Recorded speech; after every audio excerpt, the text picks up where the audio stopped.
Happy Wednesday, friends, and welcome back to Aquarius Behavior, a best friends podcast. I am your co-host, Samantha. And I'm your co-host, Morgan. We invite you to hang out with us each Wednesday to take in some chaotic storytelling, low-key learning, and high-quality audio. That's the ABPOD promise. Hey, friend. Hey, buddy. Happy Wednesday. Happy Wednesday. Wow. It's happening and we're here in the PodPod. I know. It's our first episode of 2023. Whole new year. Ooh. Wow. It is. I know. Fresh. Sparkly. New beginnings. Yeah. Old friends. Appreciated lovers. Kind neighbors. And a new beginning. You guys, 2023, what's it going to be? I'm so excited to find out. Any ambitions for 2023 that you want to get out there, want to manifest? Ooh, okay.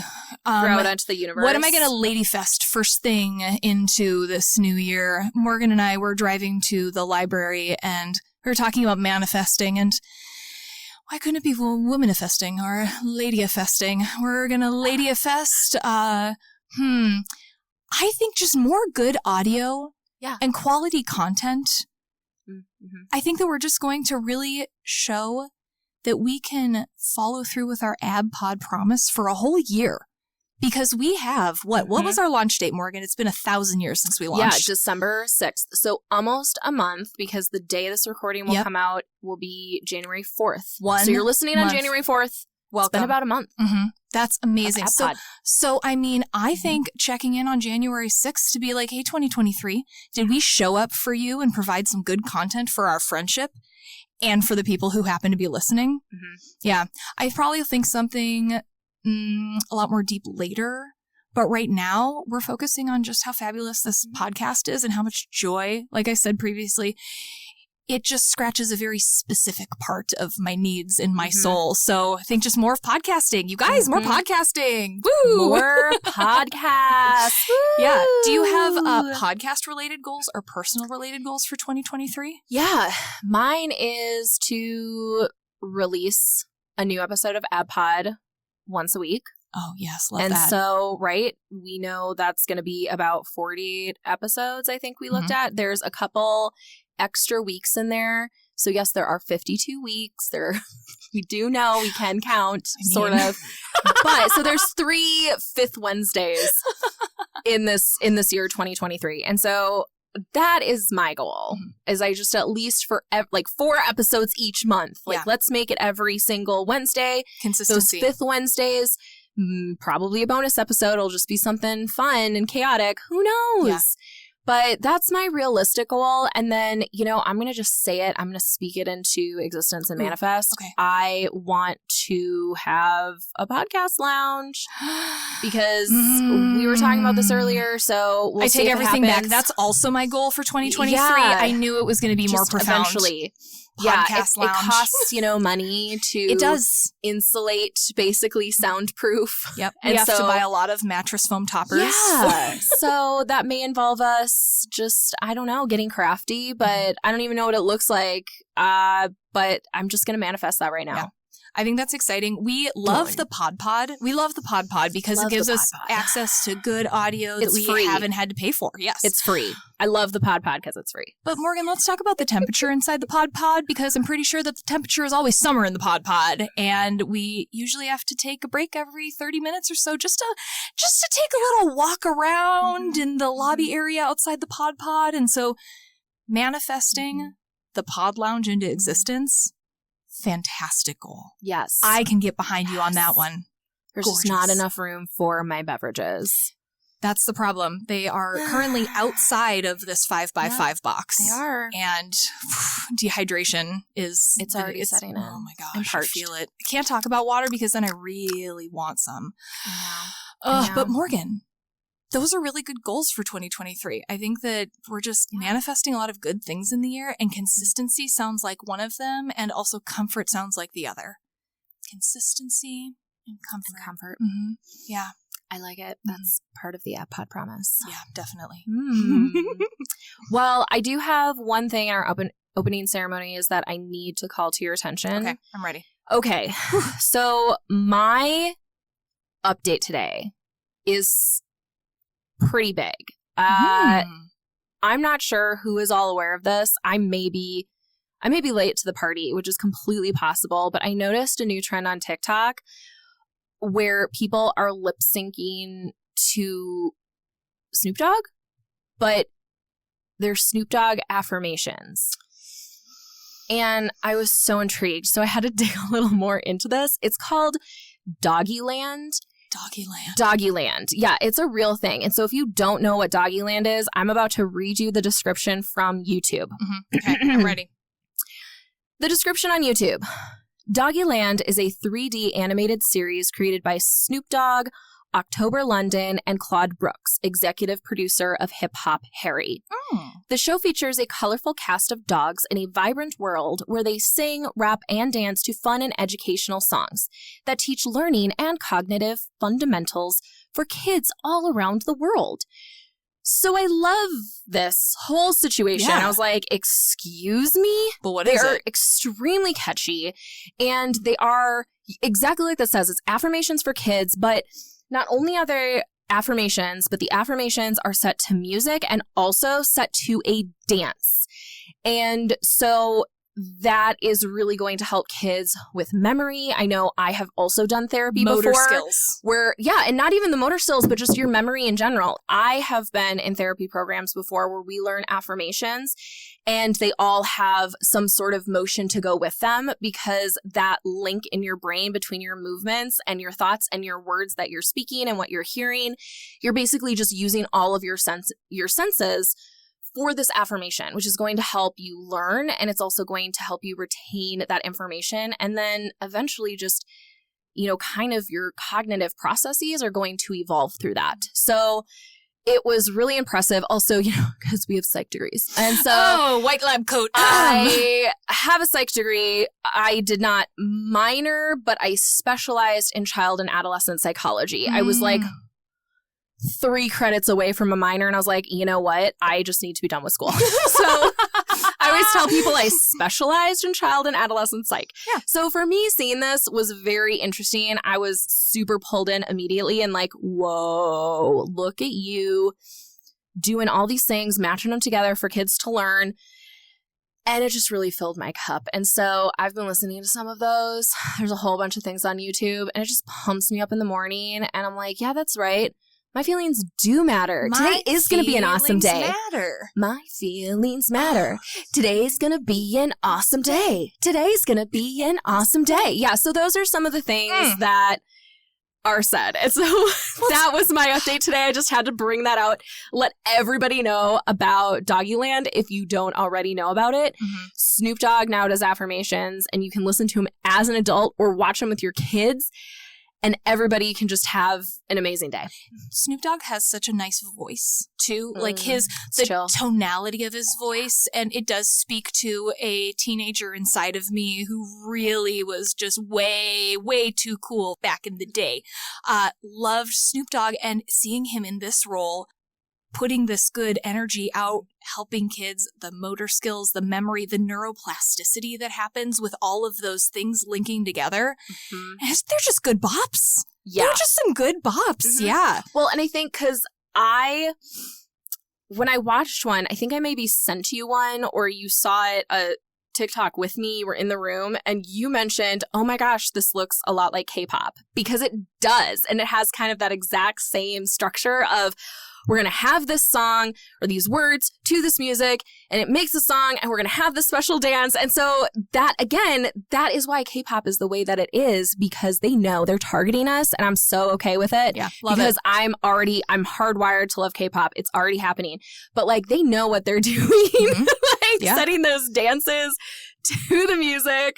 They know exactly what game they're playing, and they got me. Yeah, I'm here for it. When we pulled up the video to just see what it was, because I do think that the first time that we saw it, because I'm going to talk about our Instagram journey, but But one of the places we saw, we were scrolling through and saw that. And then we pulled up the video and saw that everyone was doing the same dance. And it's like, oh, that's so smart to just link all of those things together. And it's so K-pop. If it's so K-pop, you hear the song and you know exactly what the moves are. I'm doing some dancing in the PodPod right now, channeling my favorite K-pop bands. And it's really cool to see that in American media, in kids media today. Yeah. Oh, yes. And you're right. Like, that did come up because, so my tangent for our opening ceremonies today is about the Instagram video feed because... Okay, great. Fantastic. Yep. It's my plan today, too. Exactly what We're going that to is. talk about that. Well, wow. Is that your topic for today? It sure Get is. out of here. Well, I'm not even going to tangent then. That's so funny that we were thinking of the same things. 100%. This is Aquarius behavior right now. Right now it's happening. We didn't even plan this, but we're here. Okay, well, I'm going to stop talking then, and I'm going to turn over opening ceremonies to my co-host Samantha to give her update. I mean, milady. When we work on secret projects and then it comes together and it's like, oh, we both had the same brain feely blasties. It's like, oh, that's so fun. I love us.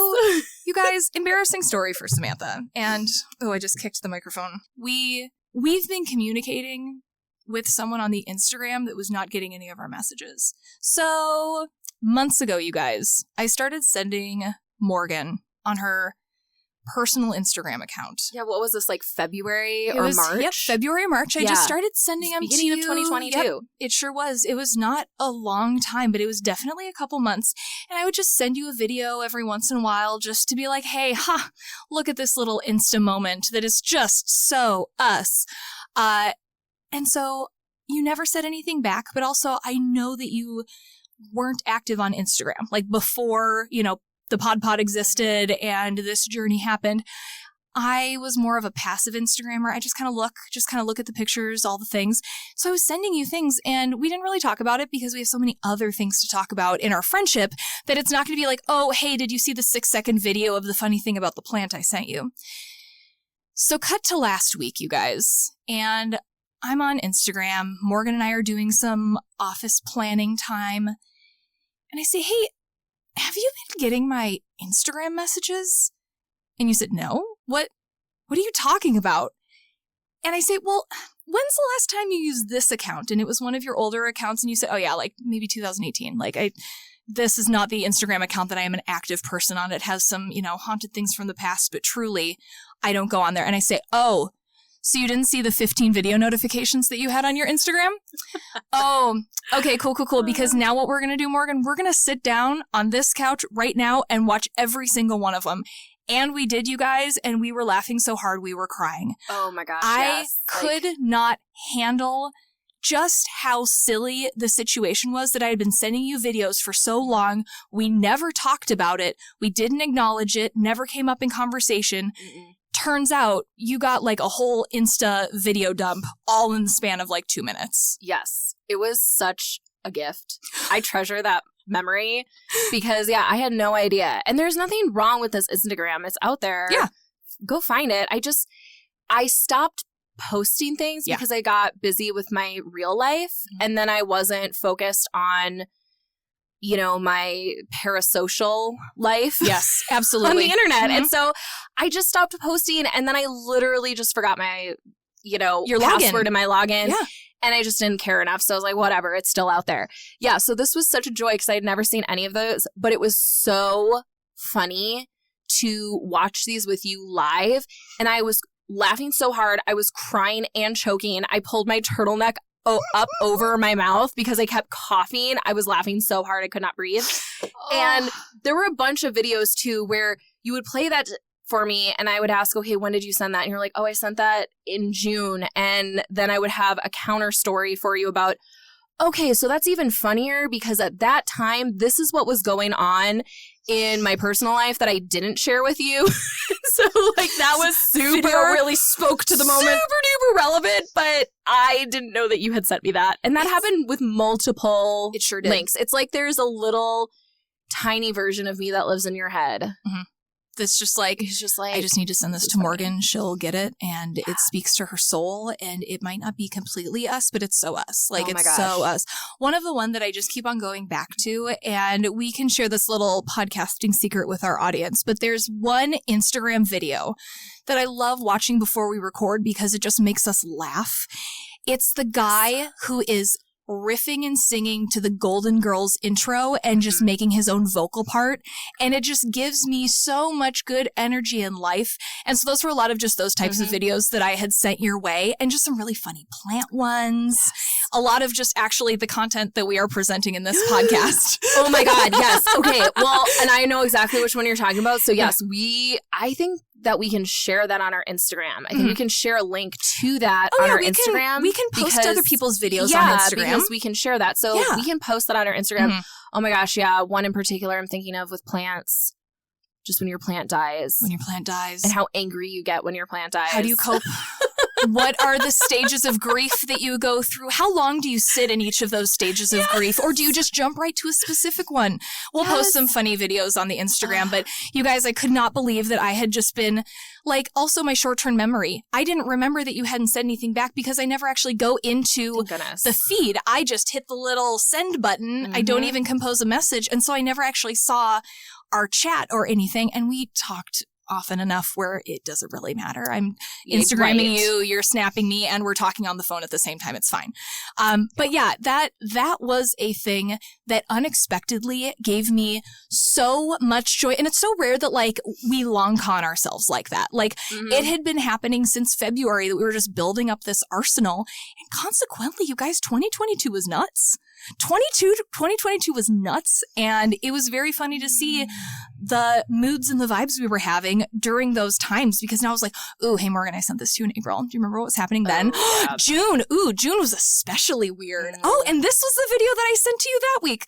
It was just a gift. So I immediately sent them all to our new Instagram account that Morgan is very active on. So say hi to Morgan if you're on Instagram, and also check out those videos of just all the secret reels that I had sent Morgan over the last couple months. Just a blessing. It really, really was. Yeah. Well, I love that both of our stories coordinated today. It's just, that's fantastic. Oh my gosh, how cute. I know, right? It's just that Instagram thing. Samantha loves a good belly laugh. And when I laugh so hard that I'm crying, and to experience that joy with you, because I got to see you laugh just as hard as I thought you would laugh, and sometimes even harder. And so that was a gift in itself. Yeah. I did. I also I remember that day we watched that, and I needed an extra dose of serotonin. Yeah. Like probably 4 extra shots of serotonin. So that was just it was unexpected, and it was just what my body needed to remind me that I am alive. Yep. We like that. Yeah. So we're enjoying that part of existence. And it was a moment where it's like, all right, Morgan, stop everything. Because we were fully in the middle of a planning thing. Yeah. And I think that I had just doing, we were working, I think, on podcast stuff. And you were like, stop everything. I said, did you like that video I sent you last week? I think that's how it started. Yeah. And you were like, what video? And boom, cut to us crying, laughing on the couch for a couple minutes. But so much joy, unexpected present. And now another reason why we have this podcast is to remind each other of these beautiful things, so that when we listen back a year from now, it's like, I'm so glad I told that story on the podcast, because that gives me so much joy. Unexpected content from your friend, where it's just like, kisses. Yeah. Here you go. It was an extra little friendship gift. Yeah. Came right before Christmas too. Ooh, planned it. Totally planned it. It was like, wow, the gift that keeps on giving right there. I love that. Well, great opening ceremony, Sam. Welcome, everyone. Is it time to take a little stretch break? Ooh, yeah. You know what? It's feeling like summer in the PodPod. We're going to open the door for a minute, let some gusts of wind and back in, and then we're going to be back to do some more playing, because I'm especially excited. We're going to play a game today. For this new segment. It's going to be great. Woo! Woo! All right, take a break. Hydrate. Ooh. Drink that water. Hey, ABPOD listeners. Hope you're feeling groovy, and this episode is bringing a slice of joy to your Wednesday. Did you know you can follow AquariusBehavior.pod on Instagram to see weekly episode updates and behind-the-scenes podcast pictures? You can also email the show at AquariusBehavior.pod@gmail.com to share your friendship stories or suggest a segment. Stay hydrated, buddies. Now on with the show. Hello, everybody, and welcome back to Aquarius Behavior. Woo! Samantha. Morgan. Are you ready to play a game? I thought you'd never ask. Oh my gosh. Okay, today is the premiere of Ages of Aquarius. Woo! So this is a game that was your brainchild and has been developed over the last few months. We wanted to play a fun game where we could do some low-key learning about other famous Aquarius throughout history. Mm-hmm. And so that's what we're going to do today. You guys were learning. That's what we're going to do. And you can play along with us. All of these clues and visual clues are going to be posted on our Instagram, aquariusbehavior.pod. So feel free to go look there, check it out, bring your friends, bring your stuffed animal, bring your animal, whoever. Warm-blooded, cold-blooded. Yep. Yeah. So, okay, so Sam, here's how this game works. There are 3 rounds. Each round, I am going to read 3 clues as to who this person is. And then at the end of that round, you're going to have a time to guess. You can either tell me your guess out loud or you can write it down secretly and we can just keep going. What would you prefer?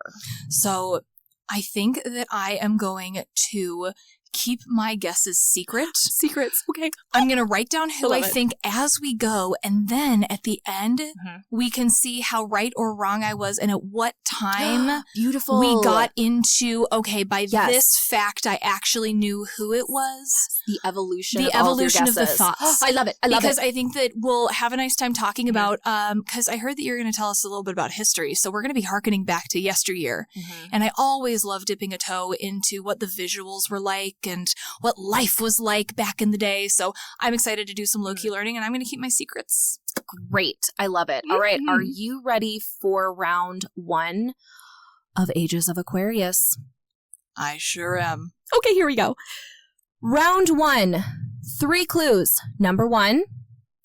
This famous Aquarius was born on January 27th, 1756 in Salzburg, Austria, and is acknowledged as one of history's greatest composers. Clue 2. Described by many historians as thin, small, and pale, he was known for having a flamboyant fashion sense. This Aquarius favored extravagant, trendy clothes and almost always wore a powdered wig. Oh, well, who didn't back then? Number 3. Although famous in his own right, this Aquarius performer also heavily influenced the work of Beethoven. Well, process of elimination, not Beethoven. Cross that off on I just gave you an extra clue in that clue. So now is your time to write down your round 1 guess. Do you have any comments at this point? Well, I love Samantha. Thank you for printing me out the clues, because I don't have the answer on here, but I do have what the words are. And Salzburg, Austria, back in the 1750s. Can we talk about the level of effort that went into just being a human who walked outside their door? Because there was not deodorant. There was not very smelly. Daily showers, very likely smelly. no. And so I love this image of thin, small, pale, but flamboyant fashion sense, and almost always wore a powdered wig because you had to back in those days. That was just what was fancy. That was the cute thing. That was the cute thing to do. You know, now it's like blush really high on the cheeks, painting on some freckles, and it's like, okay, well, now I'm an e-girl. I can go out and look real cute. Yeah. Got my dry shampoo. Oh, maybe, do you think that was just where dry shampoo came from? I powdered actually, wigs energy. yes. Do you know the history of dry shampoo? Well, I used to powder my hair instead of dry shampooing. I used to baby powder my hair. Your powdering all era. Growing up. And like all of my friends thought it was so weird, and I used to get teased. And now everyone's putting dry shampoo in their hair, and I'm like, what do you think that was? That's right. Boom. Mic drop. Yep. Thanks to my mom who taught me that. Yeah, that's right. But not dropping the mics because these are No, expensive. these are nice mics and they're the libraries. I just love the idea of how much effort it took to get out there. You get dressed. It's Austria. Yep. Salzburg. Yep. So I'm imagining, I want to say like German architecture, but I know that it's not. But like the light colored buildings with the dark, just heavily beautiful. influenced. Yes. I I also don't know a lot of composers from this time, so I don't have an idea of who. Well, I'm this going to let is. you know, you do know who this is. It's somebody we all have probably heard of. However, I am definitely being sneaky with these. And so the trivia or the clues, if you will, they're going to get more obvious as we go. So round one is always going to be the toughest, vaguest round. Thin. I mean, I'm sure that there are some people out there who know exactly from number one. I will tell you, I did not. I had no idea this person was an Aquarius. They got it on the birthday. I knew maybe 3 of these facts I could have told you at the top of my head. Didn't know the rest. So we're all going to learn. Okay. Are you ready for round 2? I am ready for round 2. We're going to continue to find out who this thin, small, pale, flamboyantly dressed, powdered, wigged person is. All right. Exactly. All right. Round 2. Clue 1. In 1762, at the age of 6, this child prodigy began touring Europe with his sister. They entertained royalty and courtiers, which later led to his job as a musician in the Salzburg court at age 17. Clue 2. Known for being a musical genius, this historical figure created his first musical composition before the age of 5 and wrote his first symphony at age 8. Toddler energy. Prodigy. Wow. Musical genius. Wow. Hello. Wow. Clue 3. He died young on December 5th, 1791, at the age of 35. The cause of his death is still unknown, but speculations include influenza, kidney failure, mercury poisoning, and infection, among literally hundreds of other guesses. It's like throw a dart at the board of things you could die from back in the 1750s, or excuse me, died young on December 5th, 1791 at 35. Yes. That is just a lot of life to live there. And I will tell you, bonus little fact about this person's death, I didn't actually include it in here, but I'm going to give you a little bonus here. All right, people? So this person was, when they died, they were buried in what was referred to as a common grave. Ooh. So it wasn't a pauper's grave, which was literally just the pit that they threw dead bodies in. And it was like, you can't afford a grave, so we're just going to throw you in here. So he was in a common grave, which means that he has like his own little grave like that he is in. It's He's not got just a little plot with a bunch of friends. Okay. But it definitely was not anything extravagant. Okay. So he died pretty poor, although he was a musical genius and, you know, had ties to the court and, you know, all that stuff. He died young at the age of 35 and he wasn't very rich. He didn't have a lot of money. Wow. Yeah. Interesting. All right. Yeah. So have you already made your round 2 guess? I've made my round 2 guess. All right. Are you ready for round 3? Round 3. We will have round 3 with 3 clues, and then there will be a pause for guessing, and then you have a visual clue. Ooh, I love the visuals. All right, round 3. Clue number 1. Some of his most famous compositions include a clarinet concerto, the magic flute, and Requiem, or the Requiem in D minor, which was unfinished at the time of his death. Mystery, intrigue. Clue number 2. This Aquarius is arguably most famous for his operas. In 1770, at age 14, he composed his first opera titled Mitradate Re di Ponto. Ooh. If you're not familiar with this work, like I wasn't, chances are you've heard of his most famous operas, The Marriage of Figaro and Don Giovanni. Clue number 3. The fictionalized biopic Amadeus was released in 1984, depicting the life and death of this artist. The movie clocks in at 2 hours and 40 minutes. It won 8 Oscars. Whoa! Including Best Picture and Best Actor. And it currently hosts a rating of 89% on Rotten Tomatoes. Wow. Well, if Rotten Tomatoes says that it's 89%, then that's what we go by. Wow. I did not realize that movie was so critically acclaimed. Is it story time yet? Yeah. Have you seen this movie? Okay, so I was uncertain if I had it, but I have seen this movie. We watched it in like band class in 8th grade. And so that's why I didn't understand the production value. I didn't understand like why it was so good. And also it took a lot of like liberties in telling the story and everything. But I'm just like, 13, 14, just sitting there like watching Amadeus. And it's like, it's so moving and huge. And if you haven't seen it, go watch it. Yeah, we're not saying it's a big movie. Who this is yet, but it just, how they orchestrated it. Really gorgeous, and an option to step into what Austria was like in the 1750s. Yes. A lot of smells. Well, and so it's interesting that you've seen this movie, and I'm very glad because I want to move on then.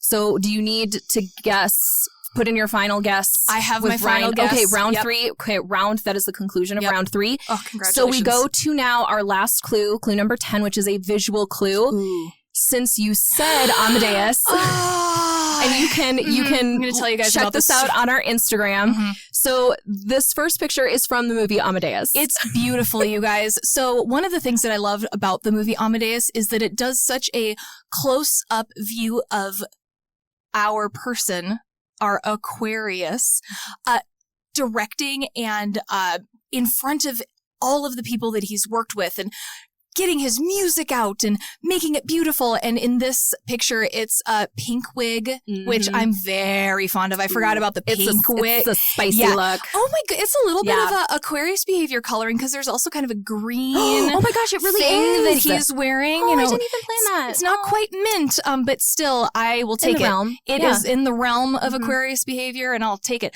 But yeah, this lovely outfit, it's just, and the neck ruffle. And then everyone behind him is in the white powdered wig, and there's chandeliers, and it's a tiered audience behind him, and it's just big conductor energy.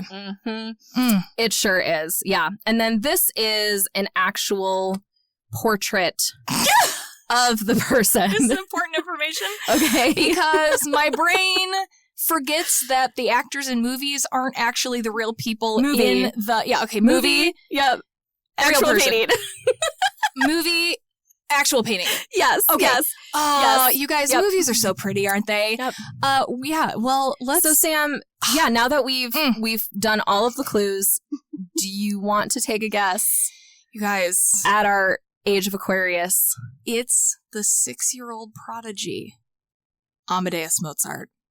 Wonderful. Beautiful. Clapping. Oh, I did not know that he was an Aquarius. Nor did I. Welcome to the club. Welcome to the club. Yes. So, now that we know, first of all, congratulations. Wow. When did you know? Okay, yeah. When did you know? It was so round 1, I was trying to think of any other Austrian composers I knew, and I was trying to actually think of the name of the guy who's not stole Requiem, but like composed it at the end of Amadeus. What's his name? I don't remember. Right, but I saw it in I didn't write it down. But yes, there was somebody who actually completed Requiem. Exactly. After his death. Yes. So I thought, but then I was like, I don't know his name. And it was like, Morgan wouldn't pick someone so obscure that no one would be able to play along. And then as soon as you started talking about how he was a child prodigy, a musical genius, when he was composing music before the age of 5, wrote his first symphony at age 3. I'm just wondering what the variables were in his childhood for him to unlock that potential, have all the tools preparing his mind for the chance that perhaps he would have all of the things to make himself really well loved, but mostly not until after his death. Which I find fascinating and kind of heartbreaking. I mean, that movie kind of made me real sad when I was in 8th grade, but it's a really beautiful movie about the artistic struggle and the balancing. You know, you're kind of at war with your body back in the 1700s. Everything is trying to kill you. You're sick. Likely money's flying out the door for some reason or another. Life is hard. And so, watching this movie, I'm so thrilled that there's a movie because that's really what my brain can hold on to. Yes. But this composer and the life he lived and the balance between finding the happiness and the journey and the purpose. And also he got sick. And he had this beautiful talent he had to give to the world. He had to birth it out unto everyone. But it didn't catch on until after he passed away. It's just really fascinating to me. I wonder how that happened. Because I only know the movie version of like someone found it in the drawer and then put it in the... Do you want some special feature extra facts? Is there because special I do know features? some of the things. Yes. Because I read a lot about Mozart to create this, but some of it is also just still in my head that I didn't write down as official clues. Love it. But I do know some of the answers to your questions, Okay, actually. I'm ready. Whoa. Wow. So I prepared for this. Okay, Mozart, his dad was a minor composer and a music teacher. Oh. And so when Mozart was young, like 3-ish or so, he just naturally started picking up instruments like the harpsichord and violin. Those were his first 2 instruments that he really started to pick up because they were just around all the time. Mm-hmm. And his dad was really focused on teaching his older sister. So his older sister was learning harpsichord or piano. And then Mozart would sit along and just start doing that too. Absorbing. Yes. Yeah, and so a lot of the places that I looked at for just historical records, Wikipedia was also very helpful. Shout out. It said that likely his first compositions were transcribed by his dad. So likely his dad was actually writing because he's 4 and probably can't write yet. He's sitting at the piano, he's playing or whatever it is. Correct. So he's like sitting at the piano, he's playing things or he's humming, and his dad is actually probably the one transcribing. That's like what historians think. Very cool. Yeah. And so what ended up happening is his dad, like once his dad noticed that Mozart just had this natural musical gift, his dad actually quit like his normal jobs and 100% devoted himself to being Amadeus's teacher. No way. He taught him not only music, but just like everything in general. Okay. And so he, taught him how to read and write, taught him about history and geography, and also was his music teacher. And so, so like that's how then his dad, took him. First, it started with him and his sister, and they started going on these tours around Europe so that people could know who they're. It's basically like he was a famous child musician. Mm-hmm. Like he's basically Selena Gomez of the 1750s. Wow. And so, like that's basically what's happening. He's the Justin Bieber, if you will. Goodness. Okay. Uh-huh. Yep. So family quits their job. We're all huddling around little Amadeus. You got discovered on YouTube. Here we go. Exactly. So like that is it. He's basically the Justin Bieber of the 1750s. Okay. So what happened then in his middle age for his life, like early 20s and stuff, right? If 35 is the expiration date, Yes. Mid-20s is middle life. Right. Wow. Yes. And so, just pretty basic things that we know about Amadeus through historical records are that he was bad with his money. So, he had the opportunity to make money. He had a lot of prestige, but the money that he got, he wasn't very responsible with. He was very attracted to like partying. And I mean, he was young. The glam. Exactly. I mean, everything that someone in their 20s wants to do, just like hang out. They want to party. They want to drink. They want to laugh. Like that was just a lot of what his world was. And so, I think Mozart was so interesting, especially doing this Ages of Aquarius episode for me to learn, because when I looked at his life in these 10 facts, I really saw, this is just the life of a child star. I mean, and we see this today too, where it's just these young kids who get into the entertainment business. I mentioned Selena Gomez and Justin Bieber for reasons. Selena Gomez. And, we see these kids grow up and they either have severe breakdowns, they die young.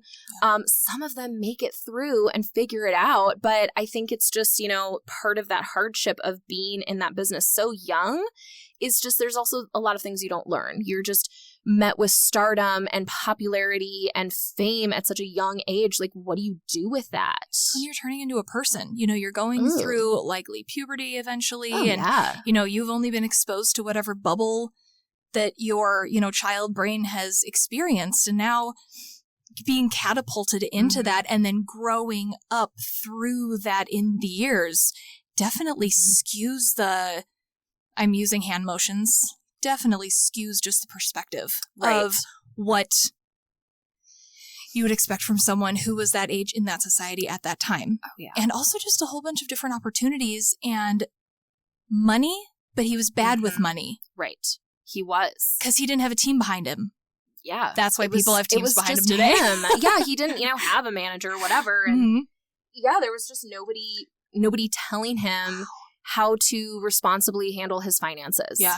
And, he's traveling a whole lot. He doesn't really have a home. It was interesting. He moved around a lot too between the age of 17 and 35. Just, going and getting different jobs, just going and exploring. He met other musical artists of the time, collaborated with people, studied with them. It was a collab? Yeah.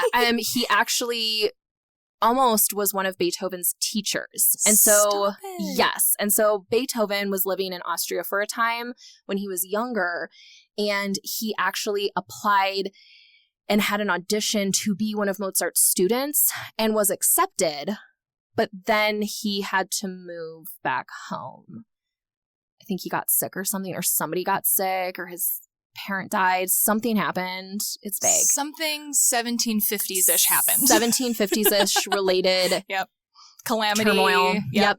Health issues. Just another day. The 1700s. It's really interesting that you said that about Beethoven and Mozart, because for me as a youth, when I was learning about all of these composers, you kind of forget that they were kind of around the same time. They might have met in a coffee shop, high-fived in the street. Yep. And thinking, I've always thought, because I saw Amadeus, and I know that Mozart died when he was 35, I've always seen him, hey, it's that 35-year-old man there, he's doing it, and his beautiful portrait. With Beethoven, he's always portrayed as such an older person, and so when you say teacher-student, my brain immediately goes, wait, what's the timeline here? What, low-key learning? Things that my brain has never thought about? They could have intersected in each other's Venn diagrams and had some overlapping, teaching time. That's so interesting, but then fate pulled him away. How would that have impacted music, Morgan? Right? He was only 35 when he died. I just got chills. I know. What if he had lived a fuller life? Yeah. I mean, what kind of things would we have seen? And I agree with you, because I also had to stop and read that a couple times thinking, is the internet right? That's always a good question to ask. With Beethoven, but Beethoven's younger than him. I guess because for me, and you and I do listen to a fair share of classical music, we're big lovers of public radio, and another long-term goal, become a sustaining member someday to Donate public radio. To your local public radio, you guys, for sure. And so for me, when I think about my initial thoughts of Mozart versus Beethoven music, Beethoven, I immediately think organs. I think organs. I think heavy. Yes. Yeah. And so I think organs. Mood. I think a mood. It's it's a little bit not creepy, but angsty. A little more vampy. Dark. A little more, darker, angsty. Exactly. And I mean, props to him. If anyone has cause to be angsty or dark and moody, Beethoven, man. Good job. He gets to do that. He gets to do that. But I agree with you and Mozart, because I think youthful. Yeah. And I think it is because he died young. And so, but all of his music, I think it just also kind of reflects that. I mean, his music is lighter. I think dancing. It's flittery almost. It's, a little flittery. Yep. I think clarinets and flutes, I think more those wind instruments and stuff. Granted, some of his, if we look at Don Giovanni, that is a much darker, moodier opera.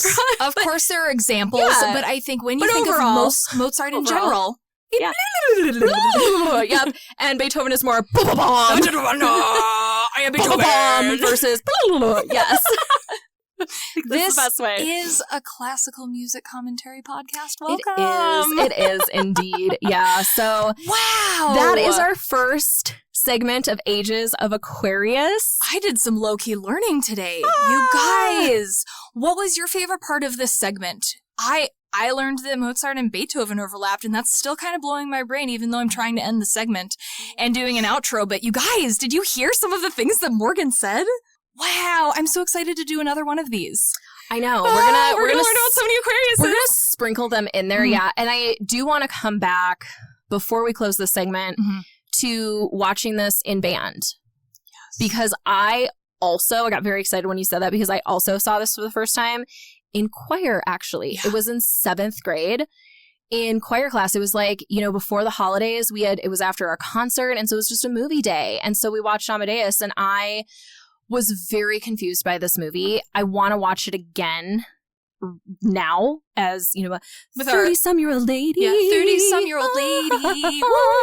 Yep. Yes, because when I watched this, the people who are in this movie, I know as comedians. And so one of the main characters, I think he is, I want to say he's the Prince of Austria in the movie, is the principal from Ferris Bueller's Day Off. Yes. The redhead guy with the mustache. Yes. And so I was so distracted. And he's also like the dad in Beetlejuice. And so I know him from a lot of other 80s movies and comic roles. And so I was confused, like, is this supposed to be funny? Watching Amadeus waiting for the laugh. Yeah, because he kind of is like, he plays it well because he's kind of like the clueless, royalty who just doesn't really know what's going on and wants to be fancy and hip. But then Amadeus, if you're familiar with this movie, he was in Animal House. And so he plays the character of Pinto in Animal House, which that's the only thing I can see. And he won an Academy Award for Best Actor, which good on him because it is pretty great. And I think I also just didn't understand a lot about who Mozart was. And I think based on like what historians have been able to find and like accounts or, writings in people's journals who knew him, that was a little bit more who he was. Like he was just very youthful, right? Youthful. He was kind of arrogant, very confident, and so just playful. A little bit flaky. Too. Yeah, I think a little flaky, just very playful. I mean, I think a lot of classic, genius traits. not to make excuses, genius, but to be a genius. And so I find that fascinating, and that's why I want to watch it again because I think that it will make a lot more sense, and I think I'm going to appreciate the art in those portrayals a lot better rather than being confused because I saw it and was like, it's Pinto from Animal House, Why Pinto? Why not? I couldn't handle that. Yeah. But yeah. Oh, I think watching now I can see it. Watching this movie with our lady eyes, maybe we'll get to that for future podcasting things to talk about. But I had forgot almost that I had saw this movie until you started talking about these clues. And it's like a memory rush back to the big projector on the wall. And everyone's sitting on the floor. And Amadeus. Wow. Yeah. What a mood. That movie is such a mood. It is a mood. Wow. All right, Sam. And that is Ages of Aquarius. I think it's time to wrap it up. That was wonderful. Thank you so much for all of the info that you brought for us today to do some low-key learning.